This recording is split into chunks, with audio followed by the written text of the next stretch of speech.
Mexico City, a sprawling earthquake recovery effort spanning several states turned intensely personal Thursday as Mexicans were riveted by an effort to save a 12-year-old girl who was pinned in the rubble of her elementary school. The drama played out late Wednesday and early Thursday on the major news channels here, with television cameras tracking every movement of the Mexican Marines and others who sought to rescue the girl now known as Frida Sofia.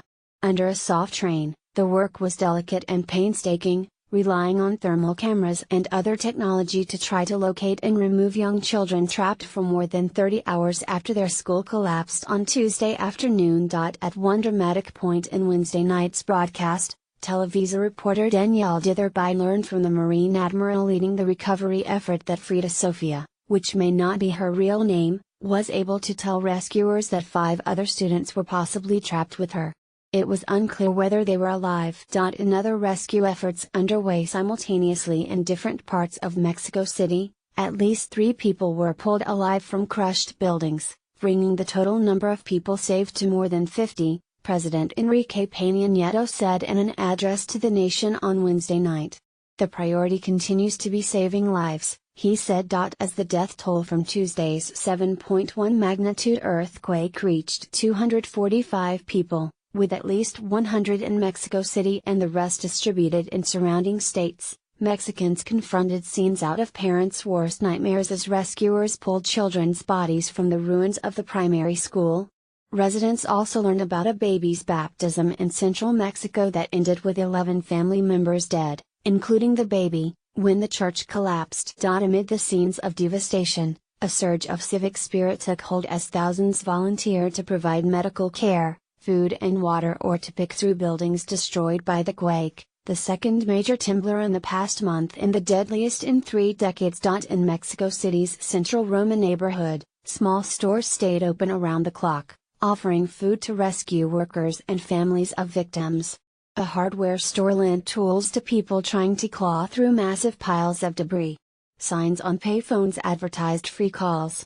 On one quiet street in Colonia del Valle, a generator rumbled softly, with a paper taped to the wall next to it that read, "Neighbors, you can charge your phones here. It's a pleasure to help," said Rogelio Santos, a shopkeeper, on Wednesday. "We wouldn't want to be anywhere else right now."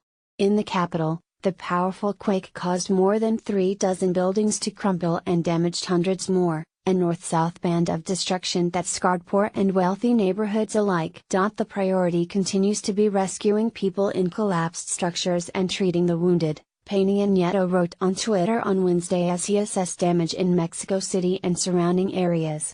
Peña Nieto declared a 3-day period of national mourning, the second time the government has made such a declaration this month. The Mexican leader spoke to President Trump on Wednesday about the quake.